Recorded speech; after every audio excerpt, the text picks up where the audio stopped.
Wave of Terror. Yeah, but how are you going to dispel on every single one of them? Sure, right. But you only care to dispel it on the AM, right? I guess. I mean, like, given the lineup, right? Let's being realistic. You only want to dispel the AM. The problem is they can reapply it pretty quickly. Corrosive Haze, I think its cooldown is like 10 seconds or something like that. So whatever. But of course, Desolate is going to be on every single hit, which from a PA is very, very frequent. Like you said, Wave of Terror is going to hit everyone, give you vision. It's a really good draft, again, from Cignal Ultra. I got to be honest with you. I'm not really digging what is presumably their offlane of the Ogre, Magi, and Slardar. I think it's Venge Slardar, actually. In the offlane? Yeah, and then we put Ogre with the PA, right? Oh, you know what? Because PA is a better laner, and Slardar sucks against the supports usually. Slardar is good at harassing carry, but the support annoys him, so I think Venge is better. I would rather see Venge 4 than Ogre. Yeah, that makes sense, because you jumped the gun on why I didn't like it. It's because if you have the dual melee, Ogre as well is pretty good at harassing cores, right? He can suffer against some supports that can just kind of poke and prod from outside his range. Whereas if you get whereas if you get within range and he's able to hit you with a Fire Blast and then an Orb of Venom, good luck, GG. There goes 3/4 of your HP pool, which is the same thing for Slardar, right? So I think it's actually a good idea. You just split them up, and that should be that. Also, the current build for Ogre is Ignite build, which the Oracle dispels. So if you want to go for that build, then Oracle is yeah. You have to dodge the Oracle, right? But I think this game you want to go for a Bloodlust or Fire Blast build, because you're either up against Oracle or Omnite, so it doesn't really matter, right? And I guess that you can't really go for your traditional build. Interesting. A Bloodlust build? Yeah. Yeah. Debuff your carry build where you're not really useful. I'd rather you go for the 3-1-1, to be honest, and then pick up levels in Bloodlust, because at least you're a hero, not just a buffing machine. But it's competitive. It's very common to just play around your carry. I think that makes a lot of sense, because I think it's unrealistic for you, especially in the laning stage, no matter what, to have an Ignite last for more than like 3 seconds. No, look, Neon is actually banning offlaner, so they're thinking the Slardar is going to be mid, maybe. Ha! Neon, you can't cheat. You can't listen to the cast just because we don't have delay on. This is not really fair. And my analysis is exclusive to me. I'm memeing, of course. I don't think they should listen to me whatsoever. Cignal should have a mid laner. You just looked at me. All right, he's done. Oh, sorry. I'm Cignal ain't picking a mid laner here and off lane. Just increasing the audio. Just touch. Okay. Still unclear as to what they're going to run here. Because, yeah, I'd rather see the Slardar offlane here, to be honest, because Slardar against end damage is such a good lane. Yes. And you pick up... Ooh! Core Rubik? Or, Core Rubik, I think it has to be. Well, you could run Venge. It depends on this last pick, right? You could run Venge mid, and Venge can also offlane. Thompson has run Venge mid many times. Don't get me wrong, I love the idea, and this makes me think it's not a Core Rubik. The Core Rubik is more of a pick when you already... It feels like a 10th pick if you want to run a Core Rubik, right? Yeah, it's definitely a 10th pick. Yeah. But it's not here. It's a 9th pick, though. Yeah, but there's not many heroes that can beat him at lane, to be perfectly honest. I wonder if Neon... I mean, I don't know if they're thinking it's a Core Rubik, because Core Rubik against end damage is still not good. No, that's... And there's not, like, anything tiny. fantastic for you to steal, either. I mean, don't get me wrong, the Omni Knight's kit is amazing, but if you're running him Core, you're probably not going to be matched against him, so... Yeah. I would expect more around the Venge mid, to be honest. That's what I'm thinking. I just got excited because I love Rubik. Yeah, me too. I love Core Rubik. Really great hero to watch. But, yeah, so probably 5 Ogre. I mean, still some flex, so let's maybe talk more about the Neon. Yeah, I mean, what are they up against? I like the Kunkka pick here. A lot of magic damage against PA. Withstands a lot of the damage from Cignal because he's usually a guy with a lot of armor. Great base starting armor as well. Decent in lane against Venge and against Rubik, you know. So, and overall very consistent. When you don't know what the enemy team is going to pick mid, picking a consistent mid is the safest way to go, and Kunkka is consistent in that sense. Okay. But this is also Neon, so I don't know, mate. Neon doesn't care about that. Actually, Tiny mid is also pretty decent this game. Yeah, that's what I was thinking, right, for Yopaj. You pick something like a 4 Tusk or something like that. Maybe... No, you definitely don't want to Venge this game. I'm just thinking, like, having a break or an aggressive dispel this game seems pretty sweet. Like a Nyx, maybe. Yeah, we don't see that much of the hero. We saw... He's very weak this game, though. Well, he's... Yeah, because he doesn't really sort of... Nyx is, like, never just strong enough to pick, it feels. He's just like, oh, he counters the meta right now. Yeah, exactly. No, he counters heroes. Yeah, he's never been the meta hero, right? Let's see what they'd go for. DP. I was thinking DP, but I don't really like it, Alvaro. Okay. I agree with you. I don't like the DP at all, actually. I think it does fulfill the consistent mid laner, right? That's a sign. Oh, they're going to play... No, they're going to play Rubik mid. Okay. Interesting choice to play Rubik mid. So one of the things is DP is really good against the Rubik mid. Because usually Rubik wins the lane based on the Fate Bolt, right? And you don't get to do that. So it is pretty good to have the DP against him, and you're not going to kill him, but you're not also going to lose the lane, so that's nice. DP is very vulnerable though against the burst damage Cignal Ultra can bring, which is one of her biggest weaknesses this game. PA is really good against Death Prophet most of the time. Rubik also brings a lot of burst damage. You also give Rubik good spells to steal now, which is anything DP can bring, literally. So, okay, a bit of weird mid picks that we get towards the end. Neon going for the safer draft when it comes to this pick. It might not be the best or the stellar pick, but it's never too bad to get a DP. Most people nowadays consider DP one of the 4 consistent mid laners, or 5 actually, if you're adding her, together with Void Spirit, Ember, Kunkka TA. And that adds a lot to her, and she has a good matchup against Rubik, who can snowball the game, so I like that about them. Still favoring Cignal's draft, despite the weird Rubik pick. I think they have a really, really strong minus armor draft, but Neon has the easier draft to execute 100%. Yeah, definitely. I mean, ease of execution is something we really do like kind of just bringing up, because that's why you never see these really quote-unquote fun or crazy wombo combo drafts. The pros, they don't like doing them because they're not easy to do, and you can mess them up quite a bit. But yeah, the mid lane's going to be real interesting, though. A Rubik versus a DP, I almost want to say that's going to be not easy, but pretty fun, probably, for the Rubik here, as it's definitely going to test his laning capabilities and seeing how much he can bring here. A bit of a pocket pick here, I got to say, though. Rubik Jamesy. Yeah, I'm fascinated by this. I like that they're picking up there. I'm a big fan of the Rubik mid. You know what build I would actually love to see on the Rubik mid that I've been theory crafting? So I was talking to, I don't know, I got the chance to cast the ESL, what was the last ESL? Not Germany, the one before that. Thailand, that's it. It's a one Thailand, yes, it is. And got to do Americans. I actually saw a fair amount of Rubik picks there when I was on the panel. And my co-panelists thought it was trash, but I was like, no, it might not be that bad. So I actually got together with a bunch of coaches. No joke. Like we got like a round table with like 4 or 5 coaches from SA, try to theorize how to make this pick better. Because we always saw it failing. And we're like, well, they keep picking it, so clearly there's some sort of rhyme or reason to it. And one of the coaches came up with this idea, which is very smart. It was actually the Thunder Predator coach, which came up with this idea of running the Rubik as a damage dealer, right? Like with the Fate Bolt steals hero damage, and you actually run him as like a pseudo carry, like a physical damage carry, which is fascinating. And then I saw him try, and I saw some Leo style particularly, which is a mid from Thunder Predator, tried it a couple games, and it's very effective. How do you itemize it though? Because generally speaking, the reason why I don't like Rubik versus DP is while it's amazing to definitely steal Spirit Siphon on the Rubik because it does get amped, Rubik just falls apart super quickly, right? That's why he doesn't like stealing a lot of skills from. That's why this build gives him a longevity. So you itemize him kind of like with a Hurricane Pike, right? Early, that's one of your basic core items. Interesting. You instead of going for the Ags, Blink, etc., you try to go Hurricane Pike. You can try to go for a Bloodthorn as well. You're kind of dependent on the game, right? Each game you can itemize differently. I mean, it's weird, but it makes sense. And it was. I mean, they could try this draft because it would make more sense than the Rubik mid that goes for magic damage spells, right? Because he would actually synergize with your draft. But 100 cast range is so good because it almost feels like, at least on a support Rubik, like you do really need that Aether Lens. Well, I mean, it's not about the talent. It's much more about like what build are you going for, literally. Because if you're playing that kind of Rubik, you're not only is the build different, but everything is different about it, right? Your tempo is very different. The way you want to play the lane is very different. How aggressive you want to play is very different. So, again, I'm just throwing it out there because I thought it was a really interesting experiment, and you know, there's a lot of high-level people that got together to do this. Not me, high-level people and me, but it was an interesting idea that I'd like to see tried in the pro game because I haven't seen much success of Rubik mid, unfortunately, in pro games.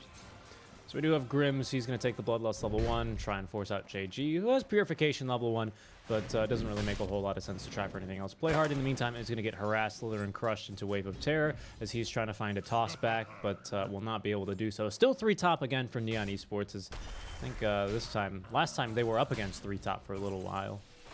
Yeah, this lane is very tough, though, for the Slaughter as it stands, because one of the biggest issues with Slaughter... Oh, wait, toss him back. I think he's fine, yeah. One of the issues with Slaughter, of course, is that while you are pretty good at trading hits, if you can get to actually reach the enemy, if people are disturbing you constantly by slowing you, stunning you, whatever, it becomes hell for you. And it's really annoying to play Slaughter that way. And you can't really do that against an Oracle, right? So Oracle's a good hero to disturb you.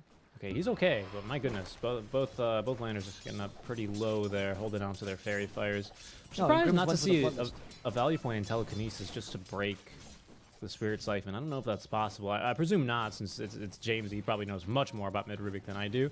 I presume it's not possible with only a single point in the telekinesis, so it's probably not worth it yet. But Oh, because you don't have enough time to pull them back. because you have to turn and face them, and then you have to cast telekinesis and then turn around again to run and break the spirit siphon, and the range isn't all that amazing. They might have a kill though, top now onto Van. Yeah, plenty of There's damage. no mana though. So, oh no, that he hit the manga a bit too early. Wait, anti-mage, scam. That blink was 10 HP blink, barely surviving. Similar to Slaughter, also surviving on those 20 HP. 20 HP. Doubles his HP, that means he's twice as good. But JG, he's doing a good job of just making sure that he's at least stealing creep waves, making sure he's getting some experience. We saw this last game, I believe, as well, when he was playing the Tide Hunter. So very good. Wait a second. I'm swapping that. Wasn't it Van last time, the Tide Hunter? Yeah, Ban was Tide Hunter. What'd you say? It's just good offlane skills. You can see Grims is doing his due diligence, making sure he's chasing him down all the way between the tier 1, tier 2, and tier 3 make that. But they're fighting again top. Oh, Van knows he wants that bash so badly. Playhard's dead if he gets that bash, but he can't reach him. This is what Slaughter is. Your life as Slaughter is just you trying to grasp at straws. You're just trying to reach your goals and your dreams, but there's always obstacles in the way. Slaughter is just a common man, really. And it's a really beautiful symbol for that. Unfortunately, this game is difficult for him with Tiny and Oracle both protecting the anti-mage. I like the Omnight pick in this position, though, because if he solo lanes, he's one of the few offlaners I would say that is okay in solo laning, honestly, because you still get experience. You can cut the lane really easily. You have a lot of tools to survive, so I like the Omnight pick in that sense. And later, he's going to be just useful for your anti-mage, right? So it's always great. Yep. He did go for the point telekinesis, by the way. He has now? Yeah, that makes sense. I don't know. I don't know if it's enough. Maybe with the single point and arcane supremacy for the debuff, but it's going to be close. Now it's going to be put to the test, however, as that's a healing salve popped by our DP. Apaj as well with the arcane rune, ready to rumble. In they go, actually using it quite aggressively. No multicast for Grims, only being level 2, but body blocks here. As Yopaj looking to turbo, look at the damage coming through as they only have the double spirit type, and that's not going to be enough to actually save the life of the DP. Well. And the voice lines are prepared there. Top lane as well, going on the Tiny. Play hard, trying to get Avalanche to get away. But Van is having none of this. You think you can stop me again, Tiny? Think again. This Well doesn't played, bode though. well again. I think I was just saying to Bat, he's left alone again. Pretty much. I mean, now JG's back into the lane to try and harass him, but by this point, already 3 points into the dagger, and you're looking real good. In fact, unless there's boots coming his way, no, he's actually sending the courier to the secret shop to get, I believe, the Ring of Health for the Perseverance. He's going literally for the same build. He's cosplaying AM. I mean, the naked Battle Fury on a PA actually makes it more is more viable than AM. The reason why you don't go naked Battle Fury these days on AM is that you're just made out of paper, right? So they go on you and you kind of die. But PA, once you have crit, even if you don't have boots, you can kind of hold your own, right? Whereas opposed to AM. So you can afford to go for naked Battle Fury a bit better. Also, your movement speed is nice as well for PA, but AM has as well. So not much of a difference there. They are making a play, though. I like this move out of Neon Esports. No vision, no wards actually here protecting a bat, so he's going to be completely blind to this. But the 2 supports not rotating over as well to make that the mid laner actually play hard, positioned nicely from behind, looking for the toss as a bat forced to go into the trees at the 6. They will pop now the exorcism here. As JG looking for the slows, a bat in some trouble. They need a TP. Eris will now come on through, give him the blink strike target, but they've already prepared for that. Yopaj now needs to close the gap to get the ghost for the damage, and will do so. Great stuff here. That should be Eris as well, falling underneath this tier 1, and potentially even the tower here, as they do have the cart and a little bit left of the exorcism. Great rotation. Well played by Yopaj. Very well played. So usually how you play DP, of course, is that once you hit level 6, you kind of activate, even if EXO is not great at level 6, just because of your other spells, you usually can bully the other mid laner out of the lane, and if they leave, you take tower. If they don't leave, well, then you kill them. But since you can't do that with Rubik, because he's already got the kill on you, and Rubik is also a bit stronger early because of his natural tempo, then DP instead starts to rotate, tries to take an important tower down bottom. They don't manage to take the tier 1, but they do a fair amount of damage to it, and they give some more space to Schem. And we see this again, right? Oh, go ahead. Sorry, I was going to say, we see this again where Schem goes mid as opposed to into the offlane, which is interesting. That's actually what I was about to say, is not only do we see that last game, but I wanted to point out Jean-Noel, who's not involved in that gank, needs levels. He's in a tri-lane. He's an Oracle. He needs level 6. That's like his bread and butter, right? So when Yopaj leaves, he's almost immediately into the mid lane, soaking experience. So Neon, they're not wasting anything. They're being really, really efficient, which is excellent to see, because you can lose games off of that by not having Oracle 6 or not having experience on your supports when you need it.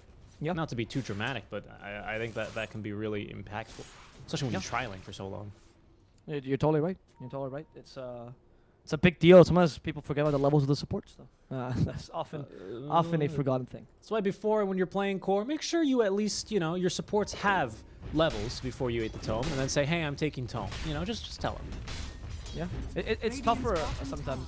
I was gonna actually not make a joke here and actually continue with the analysis, but it's tough sometimes because these days supports are encouraged in the early game to do so much, right? That the idea of a support just sitting mid sapping experience or sitting in any lane sapping experience is no longer as common because the supports need to defend mid, the supports need to defend top tier, the supports need to make sure the dead lane is pushed out, right? They have so many tasks to do that we actually see a lot more supports now falling behind, and they have to just play better to get that experience. So it's become a bit of a harder game for the supports just due to the nature of how important the tier 1 tower is. Right. All right, so Rubik, first item is going to be Boots of Travel. Okay. This works for both, dude. This works for both. I love that item on a I think it's great for fast tempo heroes. I love this item on Puck as well, or on Lina, because it's just so useful. It reminds me as well of when Ember and PL used to go Boots of Travel level 1. Or not level 1, sorry, that's first item. Remember that? Level 1. Yes, I do. Yeah, and they would be useful all over the map. They could engage in fights, they could push towers, they could farm. It was great. It kind of works like a Midas, but with more aggressive undertones to it. So it's really, really useful. I love it on this Rubik. I think it's a great pickup.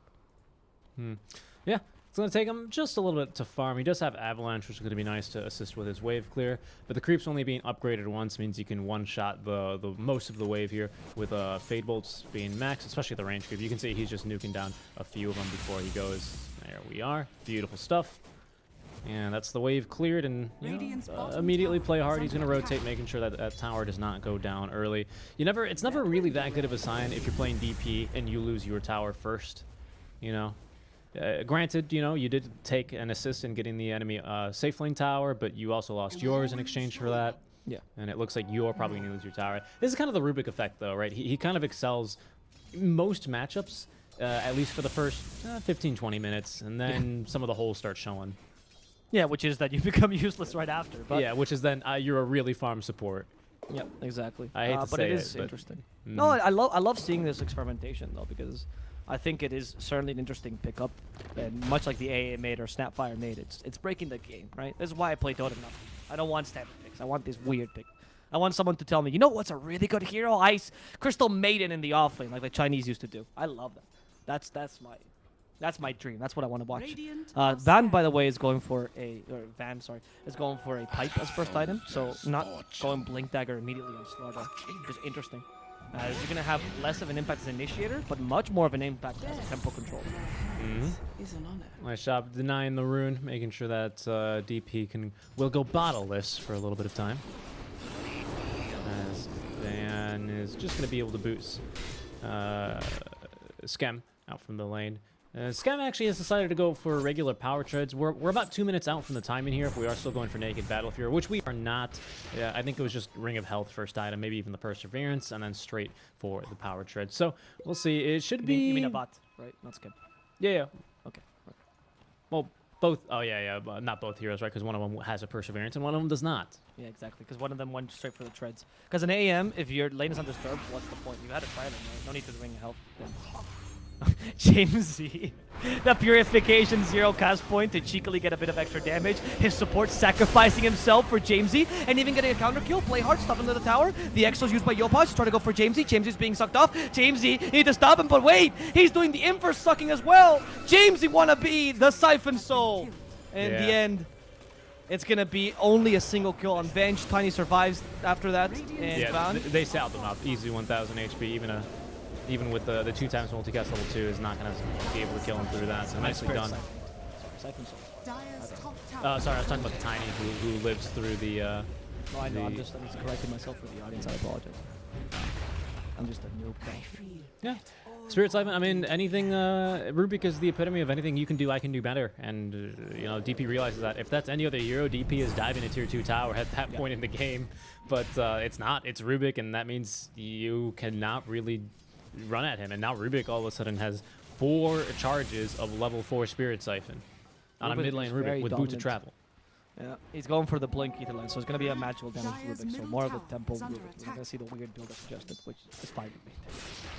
I think this Rubik is more consistent as well. Works better. He stole toss. He's only level 2. I don't know if you should be stealing things from supports though, right? Because they're such low levels.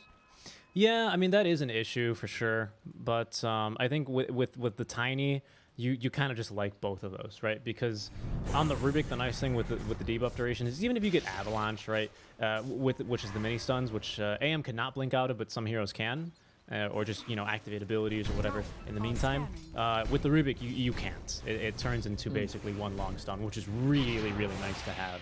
Especially early on. So, and even toss, forced position in Dota 2 is inherently broken. You get a little bit of tower damage into, it's adorable. Why not? Actually, yeah. So I don't know how much the mini stun is for Avalanche though. Does it actually turn into one long stun? You can't. It doesn't. No, it doesn't actually turn into one long stun, but functionally it does. Functionally it does.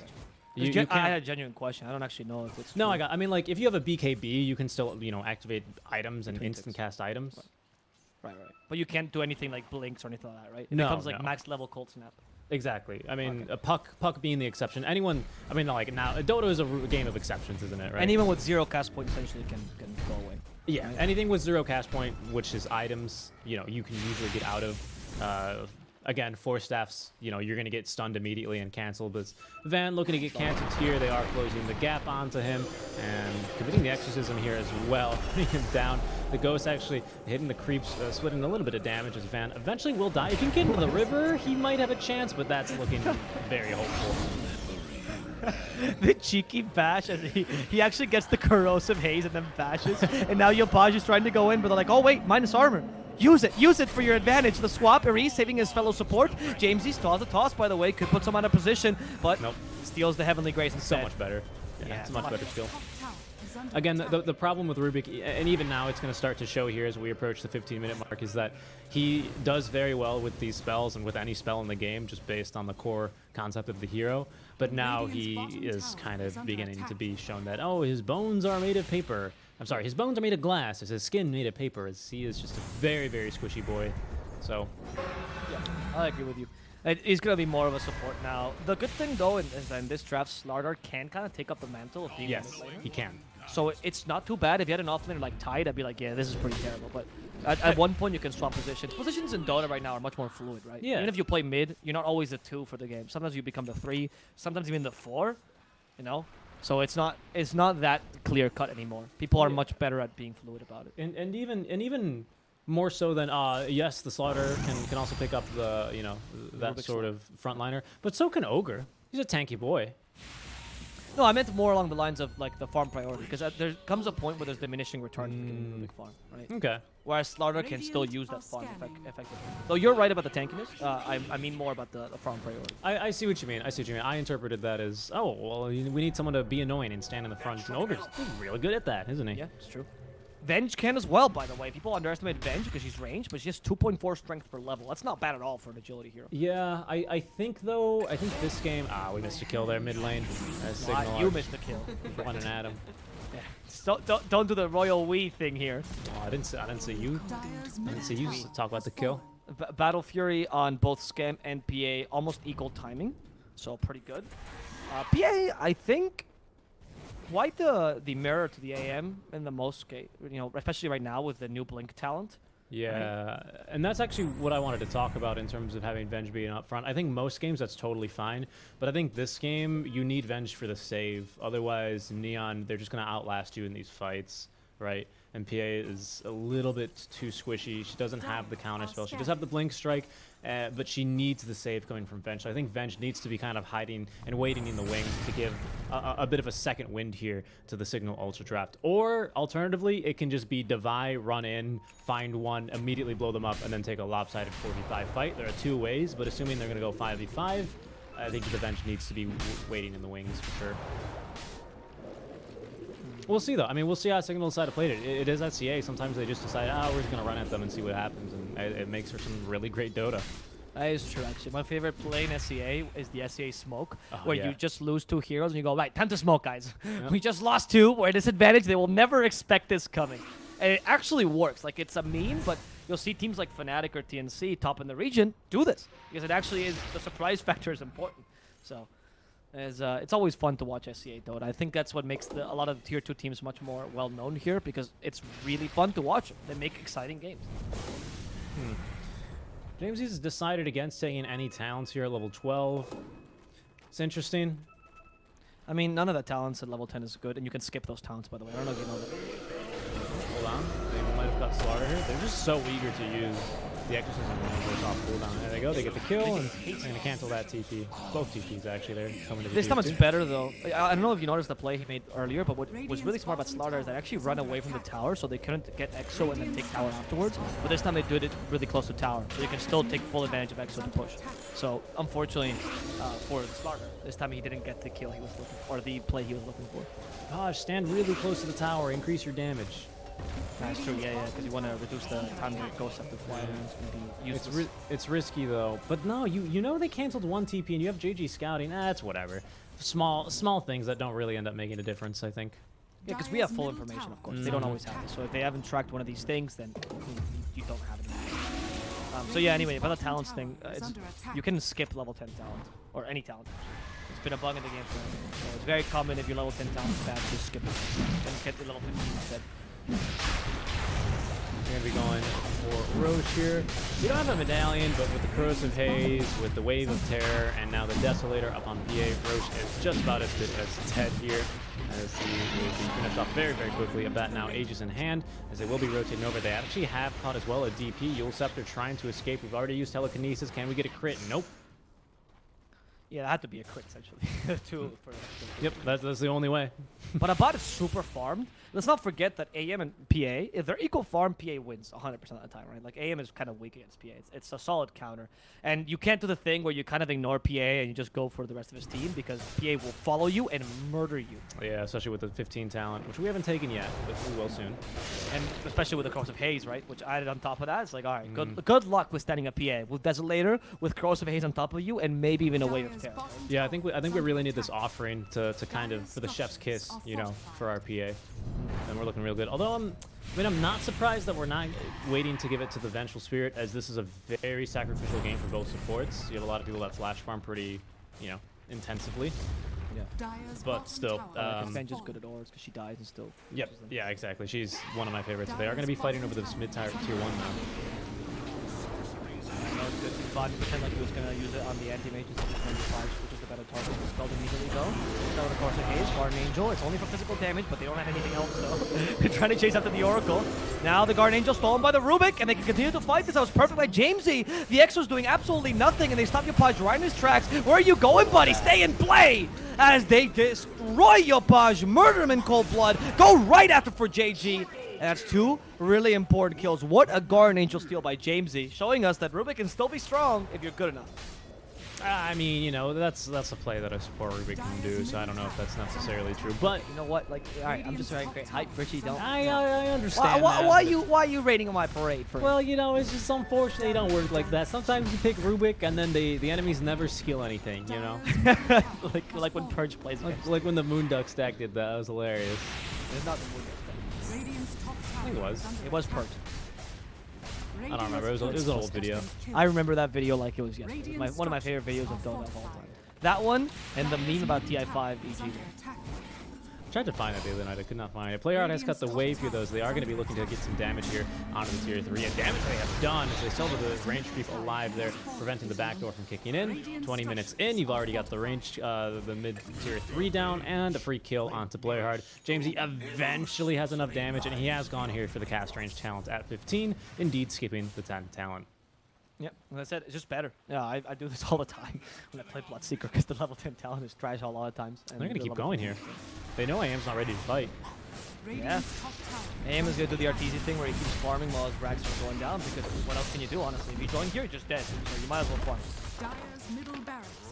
Like, people will make fun of the AM for doing these kind of plays, but it's the correct play right now for the AM mage completely. Because, I mean, you can force him a team back, potentially, and if not, you at least get a lot of farm. I mean, you can't be mad at Skem. He got a tier 2 tower by himself. He's doing chip damage here. I mean, if he dies here, you can be mad at him for sure. Jamesy, the first to TP back.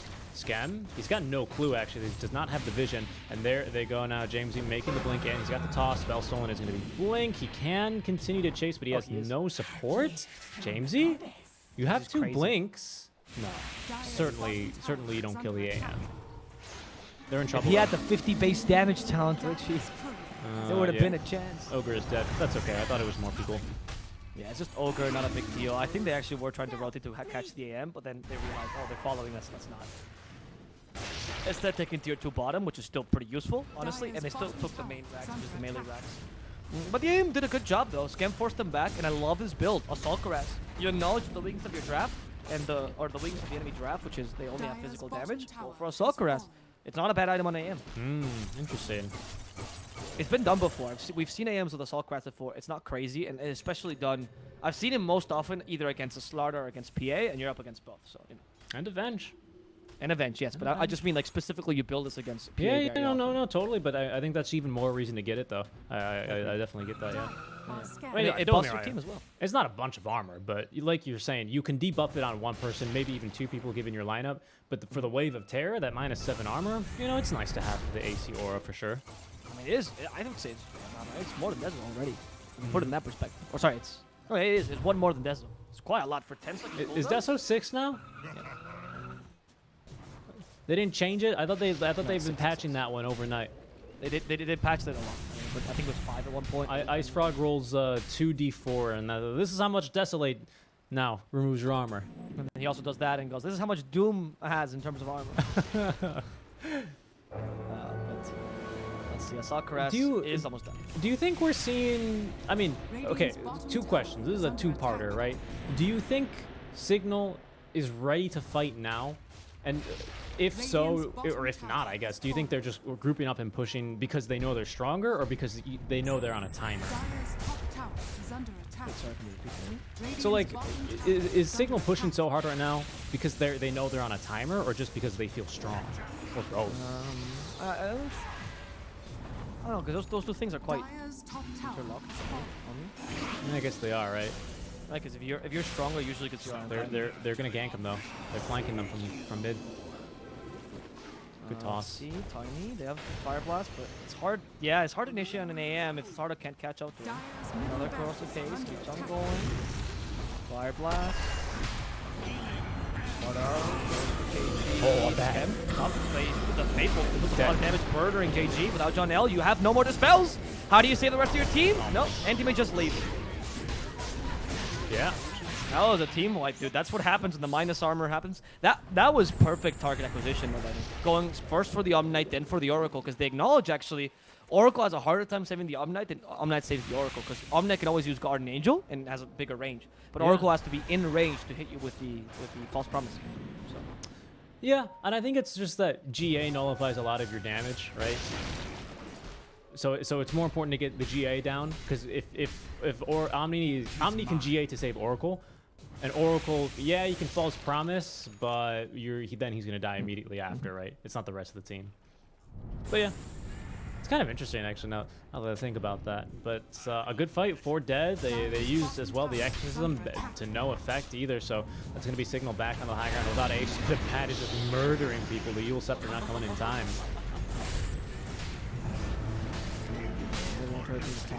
Now with the AM still unable to join. I don't know. He just got the AC. I don't think this is enough. Rubik got BKB though. Went for the 50 base damage. He's like, guys, I think I can hit this game. Builds a BKB. I think I'm gonna go for a core I'm now. strong. Yeah, he is very strong. It's worked out for them, honestly. What did he just steal? Oh, well, no, that's not that great. I thought he stole Heavenly Grace, which is better. That's okay. It's a bit of extra damage purification. Damn, with a little bit of a blink there, just getting over to the creep wave as fast as possible.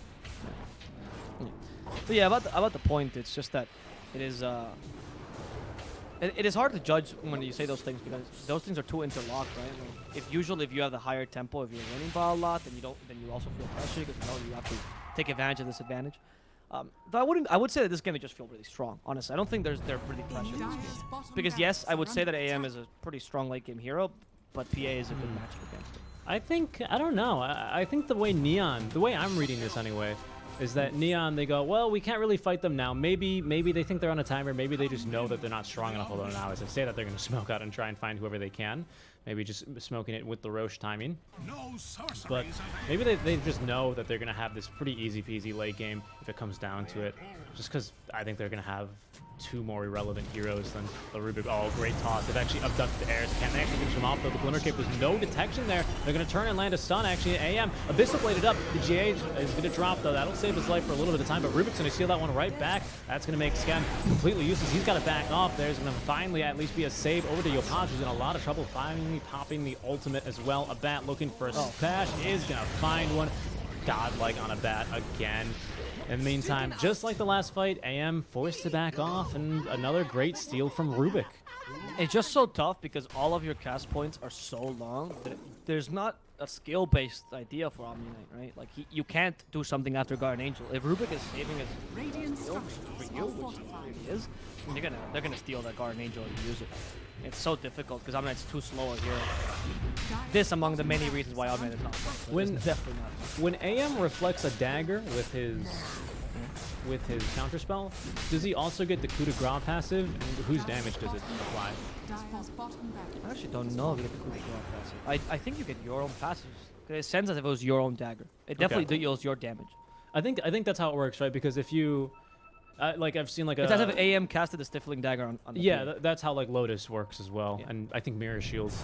Yeah, all the reflecting works that way. So that's why, like, if you have an Ags and someone casts an ability that can be upgraded by Ags and you reflect it, you're gonna reflect the Ags upgraded one. Yeah, I actually saw a game that was lost because of that interaction not being known by one of the players. It was a Bat Rider. It was a SA game. Bat Rider lassoed someone with Lotus Orb, and the guy had Ags, and he all of a sudden lassos two people. I'm like, what? Yeah, he didn't understand what was happening. That's a bit of a silly interaction where you can actually end up, like if you. No, I'm talking about a different mechanic. No, but you're absolutely right. You're absolutely right. And, by the way, Roche is dead. They finished. You see the amplify damage? Yep, that's the Solar Crest. I was about to say, when are we going to get the medallion on the Solar Crest? No, they cross haze the courier though, just so they could kill it because they couldn't see it. My goodness, I mean, you look at the minus armor. This is like one of those deep fried memes with this Slardar set with the red glowing eyes. It's minus armor. Yeah, I know what you mean. Yeah. It's good build though, this game, and the Solar Crest is not only good for the minus armor but also good for pushing, right? Because you can buff your TA up as you push, which gives you the higher tempo and won't allow the AM to come online. Because as it stands now, it's not like the AM is going to beat the PA once he comes online, but it is a bit of a question mark. Like, what happens then? Yeah, not yet, and not if we keep getting GA stolen. There's just no way that's happening. But you know, minus armor, real shit. That's the real shit eyes right there from the memes. Good stuff. Cignal, though, I mean, 21 up, 21k up, that is 15-6 in terms of the kill spread, and my goodness. No, they just attack the wards. They don't actually see the other ward, right? No, they don't see it. Who's the gem? The Slaughter needs to walk closer. There we go. They're gonna just now see it. They lose the backline more. That's super important for Neon. And now Abad is going to be able to take this tower freely with Solar Crest. It's so useful. Oh, they even do a smoke, take back smoke, kind of? Almost? Scam? Can't really fight against PA? Oh my god! See ya, Oracle.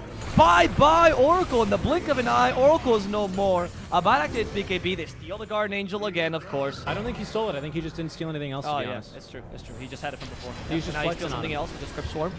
They keep wanting to push these towers, but someone... Oh, the creeps are a bit slow. Come on, creeps. Not doing your job properly. These heroes trying to carry this game for you. Neon can still defend against Megas, though. It's not enough for Cignal to just get Megas and leave. I mean, yes, it's great, and it's going to obviously really tip the balance in your favor. But that's not just, oh, okay, never mind, it's GG. Neon, they're going to call it. I guess they just kind of accept it. Yeah. I guess they kind of accept it. Me trying to build up hype, Neon. Nah, fam, we're out of here. It was a really difficult game to run. I honestly think the biggest mistake from Cignal was the DP pick, to be honest. We both disagreed with it when it was picked. We didn't see its impact, right? DP against Rubik, yeah, it doesn't lose the lane by a lot, like a Quap does, for example, or Rubik is a hard counter, but it's not the best hero either. I mentioned it. You don't have kill against Rubik, and burst down so easily by the PA, so halfway through the game, either the Omnight protected you or you were done. And the Omnight, because you put it so early, I'm not going to comment on it, but there's a reason why the guy's out of meta. Yeah. Yeah. I agree. I mean, the Yopaj doesn't really seem like he can excel on the DP enough for you to, like, you know, create space for an AM, right? Wait, did Scam really go 0-0-0 all game? That's incredible. Just I mean, Scam did what an AM is supposed to do. You farm until you get online, and you just never got online. To be honest, his team did not enable him whatsoever this game. Yes, right? and that that's was kind one of of what the I was issues. getting at, right? Where if the DP doesn't have a fun time, DP even doesn't really strike me as one of those heroes that's like really sink or swim, in the sense that it's like, well, if I win my lane, I can absolutely run into other lanes and ruin their lives. Yeah, kind of, right? Like, to some degree, every hero can do that. But, like, I was expecting it to be like Yopaj on the Tiny, who's a much better hero at that than a DP is, right? I agree. So, I don't know. I thought there were better options here for the draft for Neon. They went for an experimental draft, though. I'm never going to fault them for trying things out. It's the group stage. This is a time to experiment. But Neon has already lost 2 series 2-0, right? So they're That's not correct. looking too good. That is tournament. correct. Pick up the slack a bit later. In fact, they're looking 0-2 bad. I don't know. I tried making some wordplay there, but that's all right. Yeah, hopefully they I mean, can they're pick up looking the slack. 2-0 bad. Ah, well, 0-2'd, right? Because they 2-0 That's is true. only if they win. But our next matchup will be the Open Qualifier team. It's going to be over from the Philippines, Adroit versus Army. Genie says that match will be coming up here in just Both a little open bit, qualifier guys. Teams. Philippines versus Indonesia. You are watching the Monster Energy Dota Summit 13 online with SeekNStrike and Avo currently bringing you the action. Do stick around, guys. We'll be back soon with some more games in just a bit. See you then.